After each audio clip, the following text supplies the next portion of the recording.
Dancer మీరు basic? నేను బేసిక్గా డాన్స్ అన్న. డాన్స్ నుంచి డాన్స్ ఇమిటేషన్లో నాకు లిమ్కా బుక్ ఆఫ్ రికార్డ్స్ ఉంది. అవును. So Limca book of records dance performance చూసే నన్ను సినిమాల్లోకి అడిగారు. నేనేంటంటే యాంకరింగ్ చేశాను, స్క్రిప్ట్స్ రాశాను, అనిల్ గారికి స్క్రిప్ట్స్లో హెల్ప్ చేయడానికి వెళ్ళేవాడిని. అనిల్ రావుపూడే వ్యక్తి ఎంత గొప్పగా ఎదిగినా ఇంకా భవం మీద అలాగే ఉండి మనుషులందరినీ అలా పలకరిస్తుంటారు. కరెక్ట్ అన్న.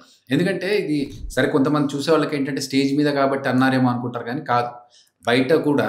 నేను మధ్యలో ఆయన సినిమాలు చేసి F2 F3 అవన్నీ చేస్తున్న టైంలో నేను ఫోన్ చేసి మాట్లాడుతున్నప్పుడు, కలిసి మాట్లాడుతున్నప్పుడు కానీ ఒక రెస్పెక్ట్ ఇవ్వాలి. ఎందుకంటే ఇప్పుడు ఆయన పెద్ద డైరెక్టర్ అయ్యారు, మనం బయట మాట్లాడినట్టు నువ్వు మామ అంటే కాదు కదా, అది కాదు మామ, అది కాదు గురు, అది కాదు అనిల్ గారు అని మాట్లాడేది. గారేంటి కొత్తగా, ఏంటి మామ కదా నువ్వు అనేది అంటే అది కరెక్టే, కానీ ఇప్పుడు మీరు డైరెక్టర్ అయితే ఫ్రెండే కదా అని ఆయన అన్నప్పుడు నిజంగా ఒక బలం లాగా అనిపిస్తుంది. అరే ఎస్, మన మనిషి మారలేదు, ప్లస్ మనకి ఇంకా ఆ గుర్తింపు ఉంది, మనతో మన చనువు ఉంది అన్నప్పుడు చాలా హ్యాపీగా ఫీల్ అవుతుంది.